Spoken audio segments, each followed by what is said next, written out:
Welcome to the YouTube channel of Magnetic Science Institute. If you haven't subscribed our channel, go please subscribe it. Hit the bell icon. आज का जो हमारा video है that is based on reproduction in humans. Okay, so basically reproduction means the creation of a new individual or the further generation from the existing ones. And the humans use a sexual mode of reproduction. That means the fertilization is compulsory between the male and female gametes. All right, so in order to produce the gametes it needs sexual maturation means growth, proper growth, and which includes the creation of germ cells, that is egg or ova in the female and the sperm in the male partner, right?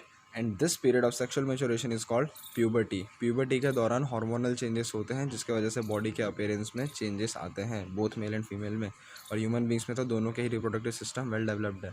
The formation of male germ sale tax place in the testis. अब testis क्या होता है, तो पैर में होता है inside the scrotum but outside the abdominal cavity. अब क्यों आउटसाइड द एब्डोमिनल कैविटी? ताकि उसका टेम्परेचर जो है वो बॉडी से लो रहे, जिसके वजह से वो प्रोडक्शन ऑफ स्पर्म्स अच्छे से कर सके. ठीक है. And testis also release a male sex hormone called testosterone.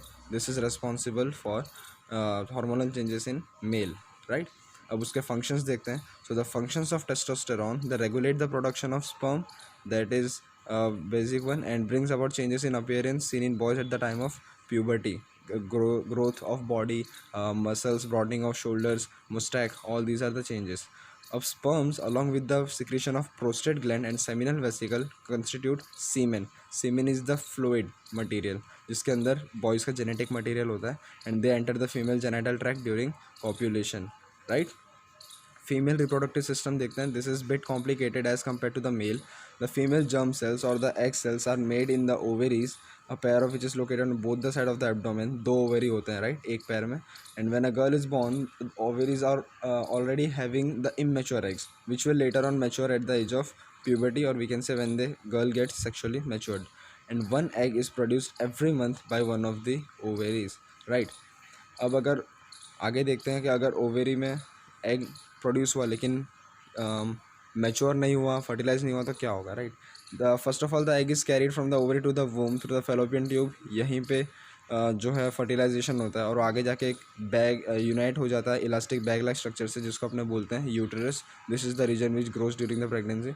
The uterus opens into the vagina through the cervix, so we can say the cervix is the opening part, right. and fertilization occurs in the female fallopian tube of female genital tract. जैसा कि मैंने पहले भी बोला कि mail का sperm and female का ओवा जो ट्रैवल करके जा रहा है कहाँ पे फर्टिलाइज होगा, फैलोपियन ट्यूब में.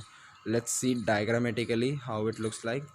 सो this is the diagram of the female reproductive system. सबसे ऊपर fundus which is the muscular part, right, made up of muscle layers. These are the ovaries at the side of the abdomen in the pair, and fundus के growth से पता चलता है कि rate of pregnancy क्या है. Okay. Then this is the egg which will travel down the fallopian tube. Ovary से बन के जो आगे ऊपर ट्रैवल होगा, right. This is the uterus, this is the cervix, vagina, myometrium and endometrium. अब ये जो दो मसल लेयर है ना, इनका फंक्शन क्या है कि जब भी मेंस्ट्रुएशन होता है so they will also wash off along with the blood, and इनका रीजनरेशन हो जाता है, स्पेशली एंडोमेट्रियम का. Uterine cavity, the empty body cavity there, and this is the fallopian tube. So ये था mechanism and working of the female reproductive system, right. I hope it is clear. Let's move on to male reproductive system. This is bit simple as compared to female. It consists of portion which produce the germ cells and other portions which deliver the germ cells. तो mail reproductive system दो part में divide कर लो, एक जो बनाएगा और दूसरा उसको डिलीवर करेगा at the side of fertilization. Testis are located outside the abdominal cavity, हमने देख लिया. Then the sperms which are formed through the vas deferens which unites with a tube coming from the urinary bladder. अब ये बहुत important है. Sperms जो बनते हैं उसको vas deferens लेके जाता है. vas deferens are the tube like structures which will carry the sperms, okay. and along with the path of the vas deferens, gland like prostate and the seminal vesicle add their secretions to the sperm in the fluid which makes the transport easier, and this fluid also provides nutrition. तो यहाँ पे function आ गया prostate gland and seminal vesicle का. उनका जो fluid होता है वो न्यूट्रिशन देता है और पावर देता है कि स्पर्म इजीली ऊपर ट्रांसपोर्ट हो जाए. This is the diagram of male reproductive system. सबसे ऊपर यूरिनरी ब्लैडर, यहाँ पे यूरिन स्टोर होता है, ये यूरेटर से आके जो यहाँ पे फिल होता है, राइट. दोनों साइड से यूरेटर्स हैं. Then this is the seminal vesicle. ये वास डेफरेंस हो गया, ये रहा यहाँ पे मैंने मार्क किया है। ओके, वासा डेफरेंस एपिडिडाइमिस जो टेस्टिकल है या फिर दोनों मिला के अगर अपने बोले टेस्टिस है तो वहाँ पे स्पर्म बनता है। Then along the vas deferens वो ट्रैवल करता है एंड एंटर होता है वास डेफरेंस एम्प्यूले में, और वाइपर डक्ट से वो प्रोस्टेट ग्लैंड के अंदर एंटर कर जाता है। ओके राइट, तो वास डेफरेंस एम्प्यूल है, then wiper duct, then it goes to the prostate gland. Prostate gland में जाने के बाद it will go to the bulbo urethral gland, bulbo urethral, then erectile tissue. ये इरेक्टाइल टिश्यू जो है वो इरेक्शन के टाइम पे it makes the penis harder and stronger, right, so the size gets bigger. Then this is the urethra, tube like structure. Urethra से जो है sperm नीचे कैरी आउट होता है एंड जो अपना वेस्ट मटेरियल है बॉडी का, यूरिन, वो भी यहीं से आता है। This is glans penis, it is a bit sensitive part, the outer most part of the penis, right. Then I hope this diagram is clear. Male reproductive system. अब bulbourethral gland का जो function है वो ये है कि sexual arousal के time पे it makes the production of sperm easier and transportation को ईजियर बना देता है उसके जो सिक्रीशन है उससे। Okay, so let's see, these are some extra terms. The fertilized egg, also called zygote, gets implanted in the lining of the uterus and start dividing. ये सबसे बेसिक है। अगर and also the uterus is richly supplied with blood to nourish the growing embryo. Already uterus के अंदर सारा nourishment होता ही है। अगर zygote नहीं बनता है then inner wall of uterus breaks which causes bleeding through the vagina and this is called menstruation। जैसा कि मैंने पहले भी बोला था, फर्टिलाइजेशन अगर नहीं हुआ तो menstruation होगा, और हर 28 डेज़ के रेगुलर इंटरवल में ये होता ही है, right. And the embryo gets nutrition from the mother through a special tissue called placenta. Birth के टाइम पे प्लेसेंटा अच्छा खासा दिखता है, एक cord like umbilical claw cord जैसा बन जाता है, राइट, उसी के अंदर होता है placenta. Then it provides a large surface area for glucose and oxygen to pass. ये सब बातें हैं, no simple. Then the child is born as a result of rhythmic contraction of the muscles in the uterus after 9 months। 36 weeks का gestation period होता है। gestation period means pregnancy period। Okay, ये time पे बहुत सारे hormones release होते हैं like oxytocin, progesterone, निजेस्टेरॉन वगैरह, जिससे डिलीवरी इजी हो जाए। And at the age of 45 to 50 women undergo menopause. Menopause मतलब जहाँ पे मेंस्ट्रुएशन बंद हो जाए। मेंस्ट्रुएशन बंद होना यानी ओवा ही नहीं बनेगा। अगर ओवा ही नहीं बनेगा तो women can't get pregnant, right. Reproductive health, this is very necessary to be maintained actually। Reproductive health means total well-being of all the aspects of reproduction, physical, emotional, social and behavioral, right। Contraception मतलब होता है कि pregnancy को avoid करना। अब जो methods of contraception है वो 3 टाइप के, यानी ऐसे मेथड जिससे प्रेगनेंसी अवॉइड हो जाए, women can't get pregnant, right. अब वो 3 मेथड जो हैं देखते हैं डिटेल में। So methods of contraception can be divided into 3 parts, that is physical barrier, surgical method and chemical method.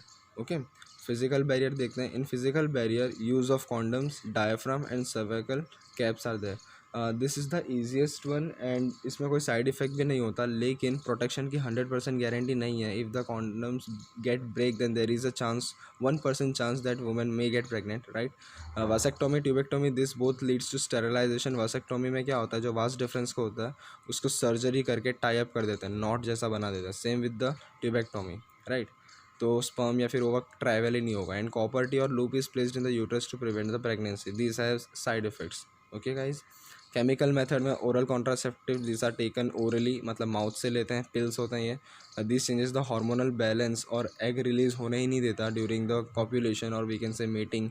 इसके बहुत ज़्यादा साइड इफ़ेक्ट्स होते हैं, ये आगे जाके ओवा के प्रोडक्शन को अफेक्ट कर सकता है। Okay, STDs means sexually transmitted diseases, 2 type के होते हैं, viral STDs and bacterial STDs. Viral में आता है HIV, AIDS, warts, and bacterial में आता है सिफिलिस एंड गोनोरिया। अब जो HIV है उसका मतलब है ह्यूमन इम्यूनो डेफिशिएंसी वायरस, एक वायरस है ये, यानी इन्फेक्शन तो करेगा ही करेगा। एंड एड्स कॉज करता है वो, that is acquired immunodeficiency syndrome. अब AIDS is not a disease but it is a condition जहाँ पे हमारा इम्यून सिस्टम पूरा वीक हो जाता है। अब वो टाइम पे छोटी भी बीमारी हुई ना तो हमारा बॉडी इसको काउंटर कर ही नहीं पाएगा, जिसकी वजह से आप बीमार पड़ जाओगे and ultimately it will lead to death. So AIDS is a fatal condition and STDs are communicated during unsafe sexual contact. So we must learn that unsafe sexual contact should not be there, should not have sex with any strangers, right। And syphilis and gonorrhoea, this are the bacterial, ये भी transmit होते हैं अगर unsafe sexual contact हुआ तो। So you must take precaution before having it, और you should not go with the stranger. So I hope this video is clear to you, right. And अगर आपको वीडियो पसंद आया हो please do like, share and subscribe our channel. मेरे description में दूसरे मेरे वीडियोज़ के लिंक हैं, go check it out. Okay, मिलते हैं आपसे अगले वीडियो में। Take care.